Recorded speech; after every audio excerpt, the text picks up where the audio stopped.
जय हिंद साथियों, मैं अंकित कुमार यादव आप सभी का स्वागत करता हूं सृष्टि ज्ञान केंद्र में, जहां हम पढ़ रहे हैं कक्षा 12वीं की इतिहास को और जिसमें चल रहा है अध्याय आपका 10, जिसका नाम है उपनिवेशवाद और देहात। अब हम चल रहे हैं जानने और समझने कि भारत को किस प्रकार से उपनिवेशीकृत किया गया, किस प्रकार से अंग्रेजों ने भारत पर अपना नियंत्रण स्थापित किया, कैसे भारत को उन्होंने अपने अधीन किया।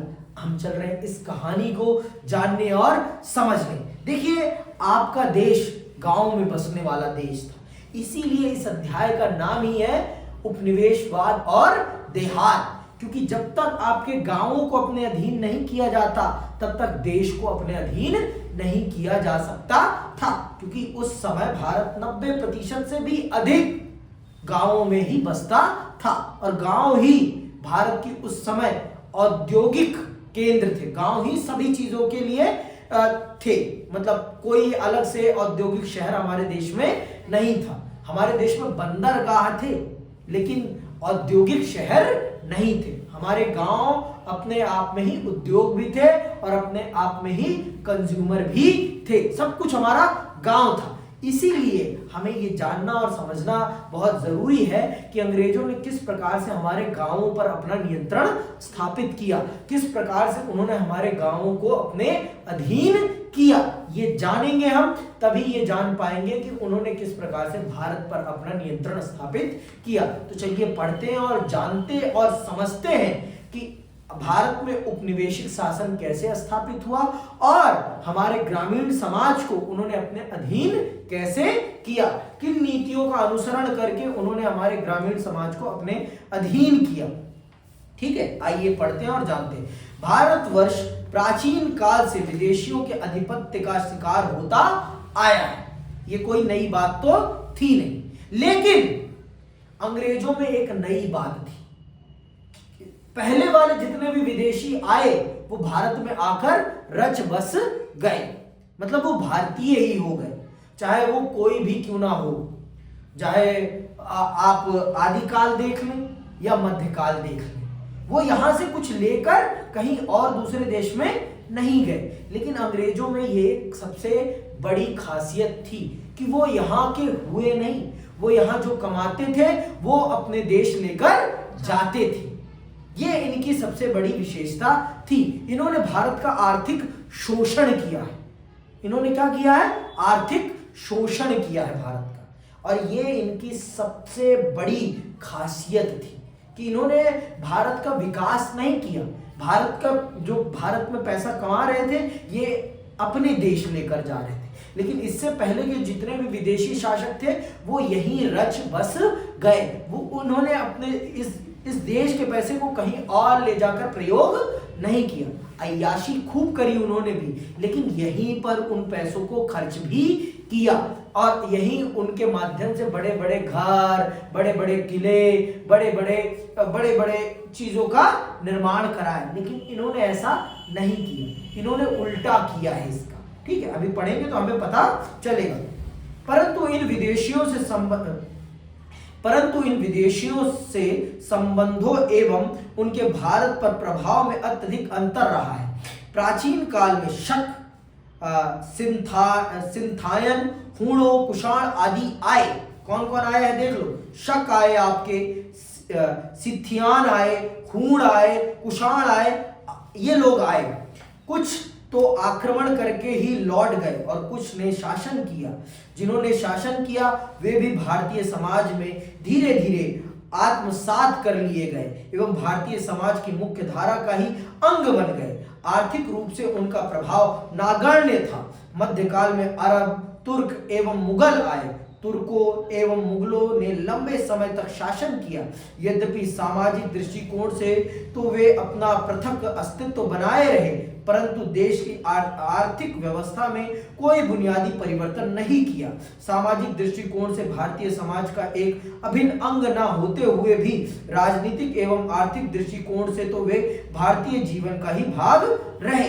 देखिए आप, अरब आए, तुर्क आए, मुगल आए, उन्होंने भारत की अर्थव्यवस्था का शोषण नहीं किया कि यहां पैसा कमा के कहीं और ले गए। ये उन्होंने कदापि नहीं किया। वो यही रहे और यहीं रच बस गए। धार्मिक तौर पर वो अलग रहे, लेकिन वो राजनीतिक तौर पर, सामाजिक तौर पर और आर्थिक तौर पर भारत का ही हिस्सा बन गए। लेकिन अंग्रेज इसके कदापि उल्टा थे, अंग्रेज इसके कदापि उल्टा थे। उन्होंने इस देश का आर्थिक तौर पर शोषण किया है अपने देश के आर्थिक विकास के लिए। अपने देश के आर्थिक विकास के लिए उन्होंने भारत की संसाधनों का, प्राकृतिक संसाधनों का शोषण किया है। ये उनकी सबसे बड़ी खासियत थी, ये उनकी सबसे बड़ी खासियत थी। सुनना, शासकों के परिवर्तन से भी मात्र कुछ कर्मचारियों में ही परिवर्तन हुआ। मतलब शासक बदलते थे, कर्मचारी वही रहते थे। भारत में कभी भी कोई लंबा चौड़ा व्यवस्था में बदलाव नहीं हुआ है। भारतीय लोगों के ही माध्यम से भिन्न भिन्न शासकों ने भारत पर शासन किया है। चाहे वो कोई भी ना हो, चाहे वो मुगल रहे हो, चाहे वो तुर्क रहे हो, चाहे वो अफगान रहे हो, चाहे अरबी रहे हो, कोई भी रहा हो। और अंग्रेज भी बिना भारतीयों के सहयोग के वो भी शासन नहीं कर पाए। उन्होंने भी भारतीय लोगों के ही सहयोग के माध्यम से भारत पर शासन किया है। किसी और की सहायता नहीं ली है उन्होंने, भारतीयों की सहायता से ही भारत पर शासन करके भारत को लूटा है। समझ में आई बात? मतलब भारत में शासक बदले हैं, शासन व्यवस्था कभी नहीं बदली, शासन में वही लोग रहे हैं। समझ में आई बात? ग्राम अर्थव्यवस्था स्वावलंबी बनी रही। मतलब स्वावलंबी मतलब अपने आप में आत्मनिर्भर रही। मतलब उसे किसी से बाहर से कुछ लाने की जरूरत नहीं पड़ती थी, अपने आप में आत्मनिर्भर और स्वावलंबी अर्थव्यवस्था थी। इसीलिए हमारे देश में शहर नहीं थे या औद्योगिक शहर नहीं थे। शहर तो थे लेकिन औद्योगिक शहर नहीं थे। जैसे आज है, आज कुछ शहर माने जाते हैं कि यहाँ बड़े बड़े उद्योग हैं या बड़े बड़े ऑफिसेज हैं। जैसे आपका नोएडा हो गया, आपका गुरुग्राम हो गया, ये क्या है? ये बड़े बड़े टाउन हैं और यहाँ पर बड़ी बड़ी कंपनियों के बड़े बड़े ऑफिसेज हैं। और जैसे गाजियाबाद हो गया, इसे माना जाता है वो इंडस्ट्रियल शहर है ना, वहां बड़ी बड़ी फैक्ट्रियां लगी हुई हैं। लेकिन ऐसे हमारे मध्यकाल में ऐसा कुछ भी नहीं था। हमारे गांव में ही छोटे छोटे ग्रामीण उद्योग होते थे और उन्हीं से गांव अपने आप में अपनी जरूरतों को पूरा कर लेता था। ठीक है, आगे सुनिए। इस दृष्टिकोण से ब्रिटिश विजेता प्राचीन विजेताओं से भिन्न थी। क्या लिख रहा है यहां पर? इस दृष्टिकोण से ब्रिटिश विजेता प्राचीन विजेताओं से भिन्न थे। क्यों भिन्न थे? जानना। ब्रिटिश उन्होंने न केवल भारतीय अर्थव्यवस्था के ढांचे में ही आमूल चूल परिवर्तन करके उसे छिन्न भिन्न कर दिया, वह भारत की अर्थव्यवस्था का पूर्ण रूप से रूप एवं प्रकृति परिवर्तित करके उसके एक औपनिवेशिक अर्थव्यवस्था बना दिया। उन्होंने भारत की अर्थव्यवस्था को औपनिवेशिक अर्थव्यवस्था बना दिया। किन्होंने? अंग्रेजों ने। उन्होंने भारत की अर्थव्यवस्था को अंग्रेजी फैक्ट्रियों के लिए कच्चा माल उत्पादित करने वाला देश बना दिया। अब आप मुझे बताओ, कच्चा माल बेचने में ज्यादा पैसा है कि पक्का माल बेचने में ज्यादा पैसा है? पक्का माल बेचने में है ना? तो इन्होंने भारत को कच्चा माल उत्पादित करने वाला देश और पक्का माल खरीदने वाला देश बना दिया। किन्होंने? अंग्रेजों ने। भारत की अर्थव्यवस्था को तहस नहस कर दिया। जो भारत एक समय सोने की चिड़िया था, उसे कंगला कर दिया इन अंग्रेज के बच्चों ने अपनी देश की अर्थव्यवस्था को बनाने के लिए। अपने देश को सोने का हब बनाने के लिए, गोल्डन टाउन बनाने के लिए इन्होंने हमारे देश को कंगला बना दिया। और किसी और के माध्यम से नहीं, भारतीयों के माध्यम से। ये पढ़ना, इसीलिए तो ये आपको इतिहास पढ़ाया जाता है कि हमारे घर को लूटने में हमारे घर के लोगों ने ही मदद करी है, किसी बाहरी ने आकर भारत के लूटने में मदद नहीं करी है। इसीलिए जानना बहुत जरूरी है सबके लिए। आगे सुनो। इसका प्रमुख कारण यह था कि वे यहां पर एक ऐसी अर्थव्यवस्था, अंडरलाइन करना ये बातें, इसका प्रमुख कारण यह था कि वे यहां पर एक ऐसी अर्थव्यवस्था का निर्माण करना चाहते थे जो ब्रिटिश अर्थव्यवस्था की आवश्यकताओं को पूरा कर सके। क्या लिखा है यहां पर? ब्रिटिश अर्थव्यवस्था की आवश्यकताओं को पूरा कर सके। मतलब वहां जो फैक्ट्रियां चल रही हैं उनकी जरूरत को ध्यान में रखते हुए भारत में चीजों को उगाया जाता था। भारत की जरूरतों को ध्यान में नहीं रख के उगाया जाता था। अंग्रेजों ने इतना विवश किया था भारत के किसानों को, और विवश किसके माध्यम से करवाया था? भारत के जमींदारों के माध्यम से। अभी पढ़ूंगा, सुनना बहुत ध्यान से। वे भारतीय संसाधनों का उपयोग अपनी समृद्धि एवं ब्रिटेन के उद्योगों के विकास के दृष्टिकोण से करते रहे। सुन रही हो? कहां के विकास के लिए? अपने ब्रिटेन की इंडस्ट्रीज के विकास के लिए, अपने आर्थिक विकास के लिए उन्होंने भारत के प्राकृतिक संसाधनों का दोहन किया है। आगे सुनो। वे सामाजिक धार्मिक दृष्टिकोण से ही नहीं, आर्थिक दृष्टिकोण से भी पूर्णतः विदेशी बने रहे। वो हर तरीके से भारत में विदेशी बने रहे। इससे पहले के जितने भी विदेशी थे वो राजनीतिक तौर पर, सामाजिक तौर पर और आर्थिक तौर पर तो भारतीय बन जाते थे। धार्मिक तौर पर चाहे वो बन पाए या ना बन पाए, लेकिन इन तीन दृष्टिकोणों में वो भारतीय हो जाते थे। लेकिन अंग्रेज हर दृष्टिकोण से भारतीयों से अलग रहे, क्योंकि वो भारत में रचने और बसने नहीं आए थे, भारत को लूटने आए थे। और अभी एक कंपनी काम कर रही है, इस कंपनी का नाम है ईस्ट इंडिया कंपनी, जिसने भारत को लूटा है।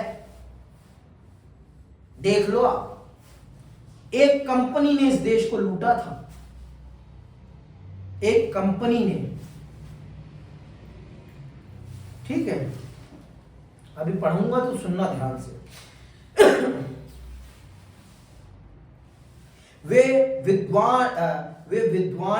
एक विद्वान ने ब्रिटिश आर्थिक नीतियों के परिणाम का वर्णन करते हुए लिखा है, भारत की अर्थव्यवस्था अत्यधिक बुरी है। उसकी व्यवस्था स्वामी और दास की ही नहीं, उससे भी बुरी है।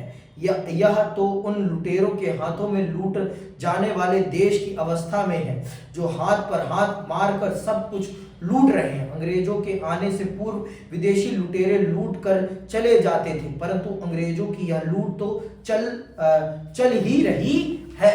मतलब अंग्रेजों ने भारत को जितना लूटा उतना दुनिया में आज तक किसी ने नहीं लूटा। इतना तो मुसलमानों ने भारत को नहीं लूटा जितना कि अंग्रेजों ने लूटा है। ये बात जान लो। आज सबसे ज्यादा अंग्रेजों ने इस देश को खोखला किया है, सबसे ज्यादा। ब्रिटिश कंपनी के प्रारंभिक उद्देश्य, सुनो इतिहास। अब सुनो इतिहास, भारत का अंग्रेजों ने कैसे अपने अधीन किया भारत को, सुनो इतिहास। पहले कंपनी जब आई तो उसका उद्देश्य क्या था? व्यापार ही रहा था पहले तो, ठीक है, लेकिन व्यापार में भी बहुत माइंडसेट के साथ आई थी ये कंपनी, बहुत ही कुटिल माइंडसेट के साथ ये कंपनी भारत में आई थी, बहुत ही ज्यादा कुटिल माइंडसेट के साथ। सुनना, अंग्रेज भारत में प्रारंभ में व्यापार करने के उद्देश्य से ही आए थे एवं ब्रिटिश ईस्ट इंडिया कंपनी मात्र एक व्यापारिक कंपनी ही थी। वे यहाँ से कपड़ा, मसाले आदि वस्तुएं ले जाते थे जिनकी यूरोप के बाजारों में अत्यधिक आवश्यकता थी एवं यहाँ इंग्लैंड में बना माल लाते थे। व्यापार के इस प्रारंभिक दौर का भारत को अत्यधिक लाभ हुआ, क्योंकि इस बढ़ते हुए व्यापार से भारत की समृद्धि में वृद्धि हुई। यही कारण था कि मुगल शासकों ने ब्रिटिश व्यापार को संदेह की दृष्टि से नहीं देखा एवं समय समय पर उनके व्यापार को भारत में अनेक सुविधाएं देकर प्रोत्साहन दिया। बंगाल के नवाबों एवं कंपनी के बीच जो संघर्ष रहा वह व्यापार के प्रश्न पर नहीं था, वह चुंगी तथा अंग्रेजों के द्वारा अपनी व्यापारिक बस्तियों की किलेबंदी के कारण था। इस प्रकार ब्रिटिश संपर्क के प्रारंभिक चरण में भारतवर्ष को आर्थिक रूप से लाभ हुआ एवं निर्यात में वृद्धि हुई। शुरू में भारत को इससे बहुत ज्यादा लाभ होता है, क्योंकि अंग्रेज भारत का सामान ब्रिटेन ले जाते थे और बेचते थे, इससे भारत को दबा के पैसा मिलता था। लेकिन धीरे धीरे जब अंग्रेज भारत के सिस्टम को समझने लगे, भारत को जानने लगे, तो उन्होंने ये देखा, और तब मुगल काल पतन पे जा रहा था, औरंगजेब कमजोर पड़ता जा रहा था, और भारत में एक केंद्रीय सत्ता का अभाव होता जा रहा था, मतलब जो पूरे देश को कंट्रोल कर रही हो अब वैसी पावर नहीं थी, क्योंकि मुगल कमजोर पड़ रहे थे। मुगल कमजोर पड़ रहे थे। औरंगजेब की मृत्यु के बाद तो मुगल साम्राज्य, अरे क्या बोलते हो, ताश के पत्ते की तरह बिखरने लगता है। ताश के पत्ते की तरह बिखरने लगता है। और जो बड़े बड़े सूबे थे, उनके जो बड़े बड़े नवाब थे, वो अपने आप को स्वतंत्र नवाब घोषित कर देते हैं। अब हम हैं राजा, अब हम नवाब नहीं हैं, अब हम हैं राजा, जागीरदार नहीं, राजा है हम, राजा। तो बंगाल में सबसे पहले ईस्ट इंडिया कंपनी का डिस्प्यूट स्टार्ट होता है। किस विषय को लेकर? चुंगी वसूली को। चुंगी मतलब टैक्स कलेक्शन को, ठीक है। और ये अपनी बस्तियां बनाना चाहते थे। बस्तियों को क्या करना चाहते थे? फोर्टिफाइड करना चाहते थे, मतलब किले बंदी, कि इसके अंदर कुछ भी जो हो रहा है वो किसी बाहरी को पता ना चल पाए।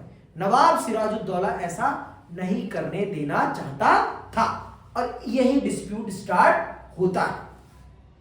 यहीं से नवाब और ईस्ट इंडिया कंपनी के बीच में डिस्प्यूट स्टार्ट होता है।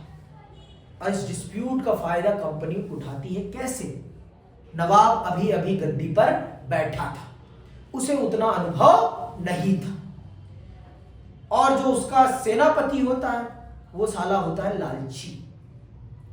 उसे अंग्रेज घूस देकर अपने साथ मिला लेते हैं कि तू हमारे साथ आ जा, तू हमारे साथ आ जा, हम तुझे बंगाल का नवाब बना देंगे, इस सिराजुद्दौला को हराने में तू हमारी मदद कर। और 1757 में प्लासी का युद्ध होता है ना, याद है ना। और उस प्लासी के युद्ध में सिराजुद्दौला हार जाता है।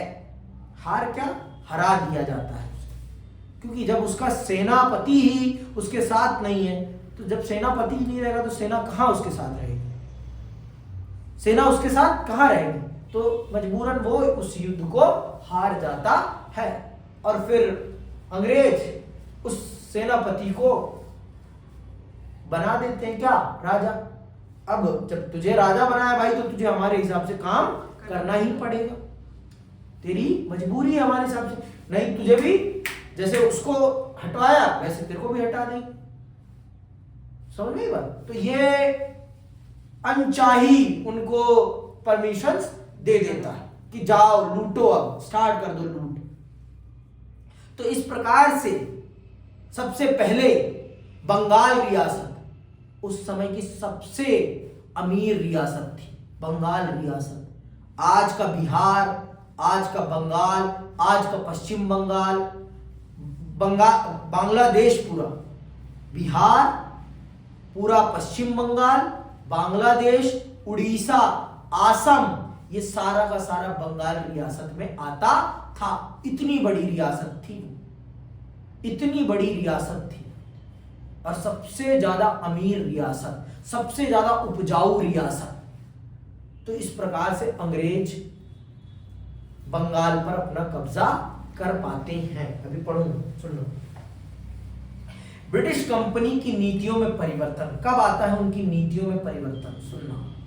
धीरे धीरे इस स्थिति में तब परिवर्तन हुआ जब प्लासी एवं बक्सर के युद्ध के बाद से कंपनी की राजनीतिक शक्ति में वृद्धि होने लगी।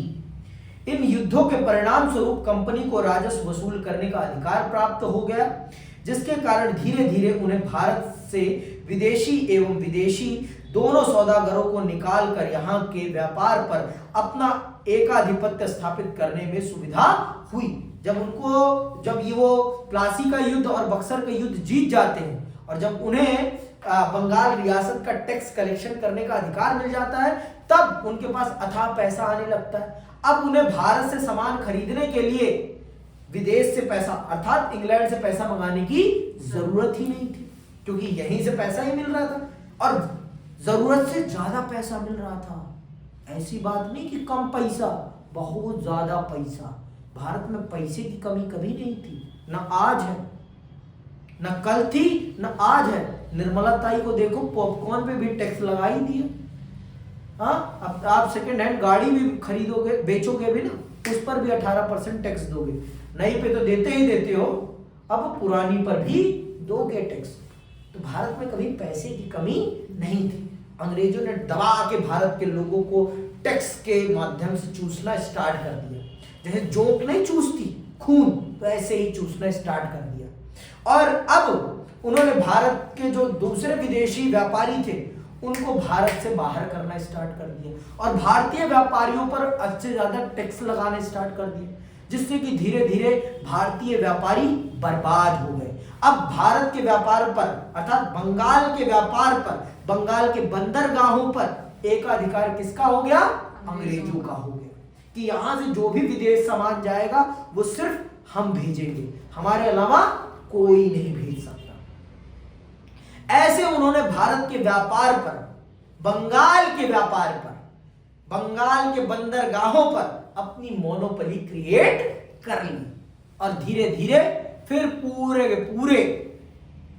पूरे भारत को भी उन्होंने अपने अधीन कर लिया। हमारी मूर्खताओं के कारण, किसी और की मूर्खताओं के कारण नहीं। सीधी बात है, यहां पर हमारी मूर्खताएं, हमारा लालच हमारे गले की फांस बन जाता है। समझ में बात? आगे सुनो।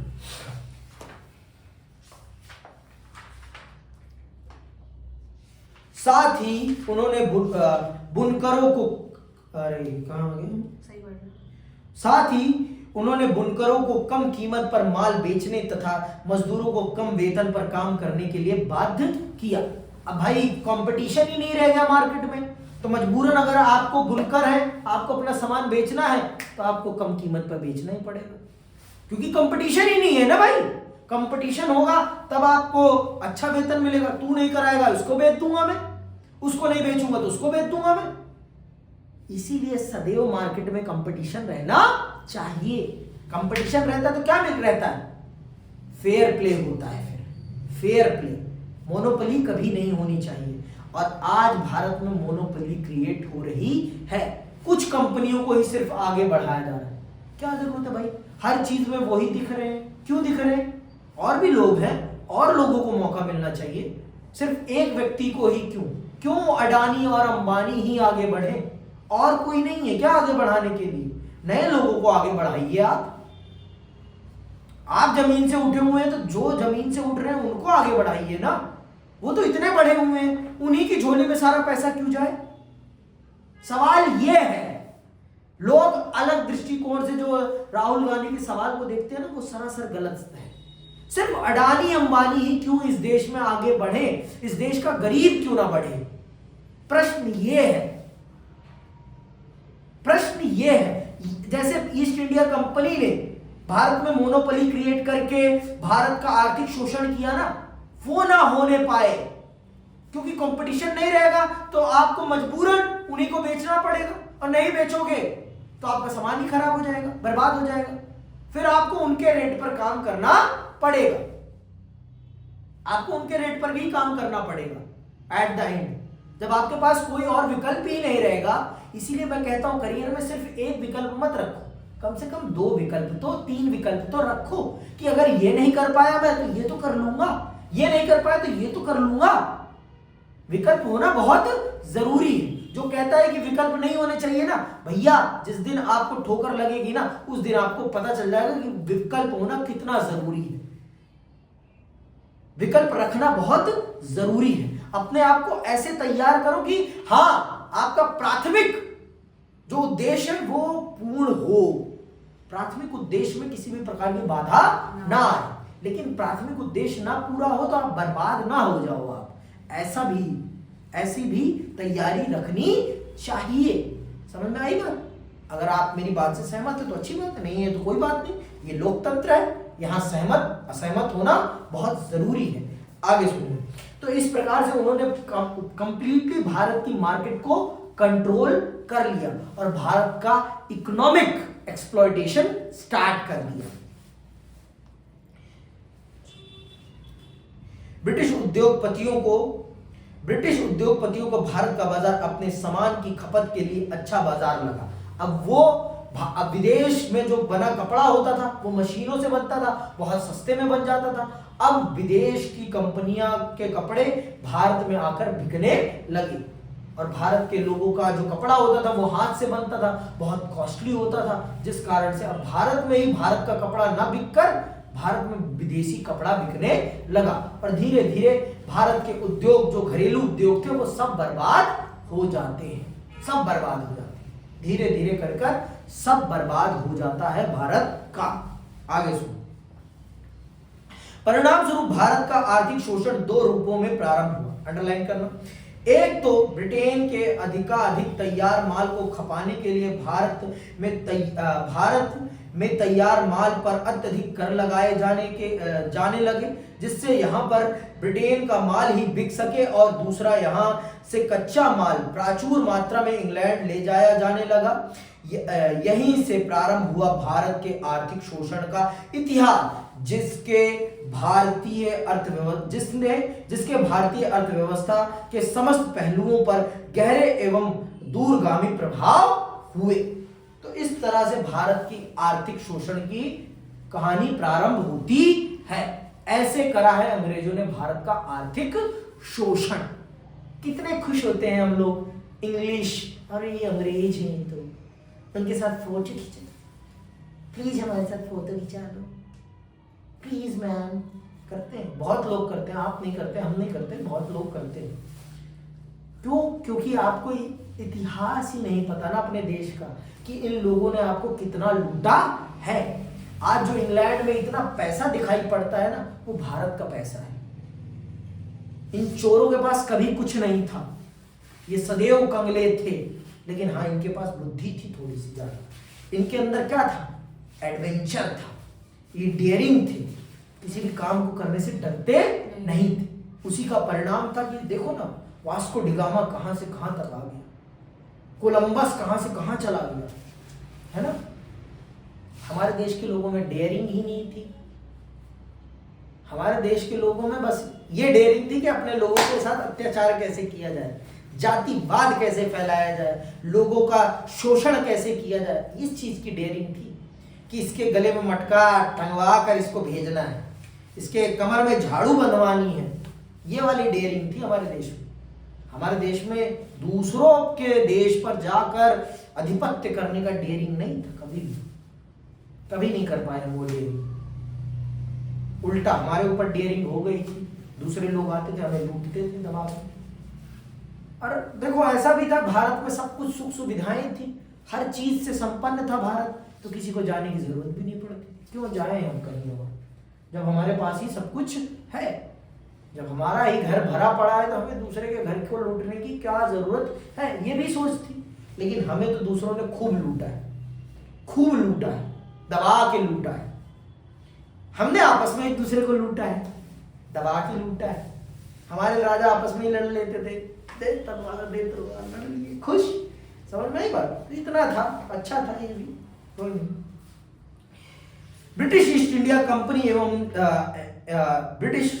इंडिया कंपनी एवं साथ ही साथ उसके अधिकारियों को भारतीय व्यापार से होने वाले भारी मुनाफे के कारण अन्य ब्रिटिश नागरिकों को दिलचस्पी भी भारतीय व्यापार की ओर प्रारंभ। परिणाम स्वरूप 1813 ईसा में भारतीय व्यापार पर से कंपनी के एकाधिकार को समाप्त करके समस्त ब्रिटिश नागरिकों के लिए इस व्यापार के द्वार खोल दिए गए।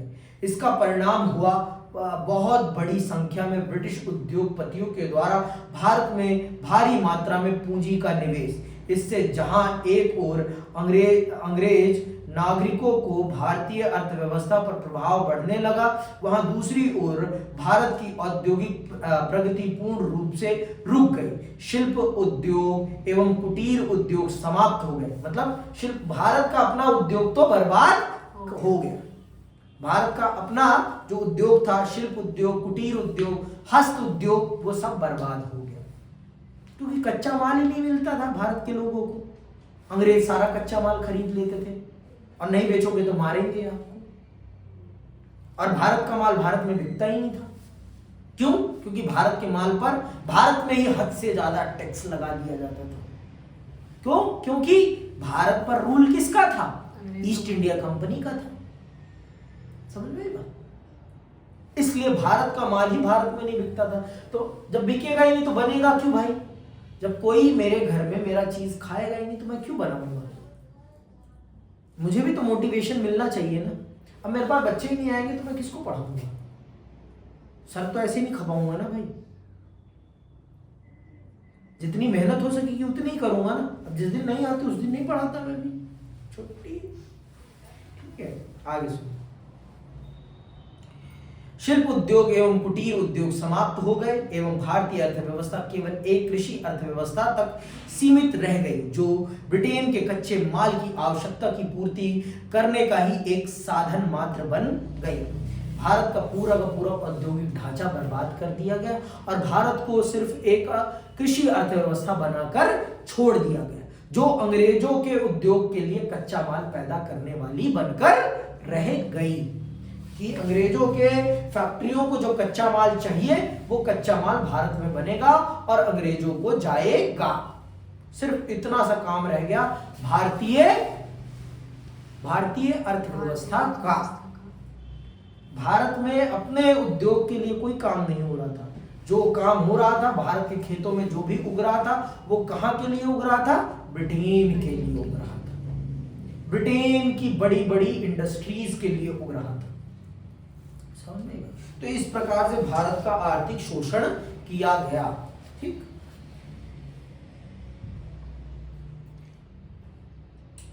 भारत में एक विशाल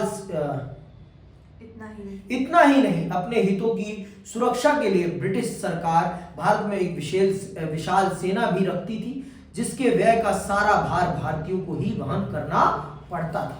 भारत में वो अपनी सुरक्षा के लिए अपनी शासन व्यवस्था को सुचारू रूप से चलाने के लिए एक सेना रखती थी। कौन? East India company. तो उस सेना का खर्चा भी कौन उठाता था? भारत की जनता। भारत की जनता, कोई और नहीं उठाता था।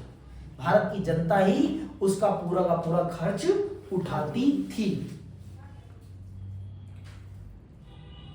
जिसमें उन पर करों का बोझ अत्यधिक बढ़ गया। मतलब भारत की जनता को कर, जैसे आज दीदी निर्मला ताई मार रही हैं कर लगा लगा के ना भारत की जनता को, वैसे ही ईस्ट इंडिया कंपनी भी मारती थी, दबा के कर लगाती थी। भारत की जनता की रीढ़ की हड्डी तोड़ देती थी। ऐसे तोड़ती थी, पाट अवे ऐसे तोड़ देती थी। ब्रिटेन की सरकार ने भारतवर्ष में अपने आर्थिक हितों की वृद्धि के लिए जहां एक ओर संचार साधनों में विकास किया, वहां दूसरी ओर भारतवर्ष के आधुनिकीकरण की प्रक्रिया को रोक कर रखा। 19वीं शताब्दी में जब सरकार के शोषण के विरुद्ध भारतवर्ष में राष्ट्रीयता की भावनाओं का उदय हुआ, तब सरकार ने प्रशासनिक व्यवस्था के नाम पर विभिन्न दमनात्मक कानून बनाकर उनको दबाने का भी प्रयास किया। यद्यपि इस सबके बावजूद भी राष्ट्रवाद के विकास को अत्यधिक समय तक वे रोक नहीं पाए। ब्रिटिश शासन के दौरान भारतीय अर्थव्यवस्था पर प्रभाव विभिन्न क्षेत्रों एवं विभिन्न रूपों में परिलक्षित होता है। मतलब भारत की अर्थव्यवस्था को बर्बाद कर दिया इन अंग्रेज के बच्चों ने अपने हितों को साधने के लिए।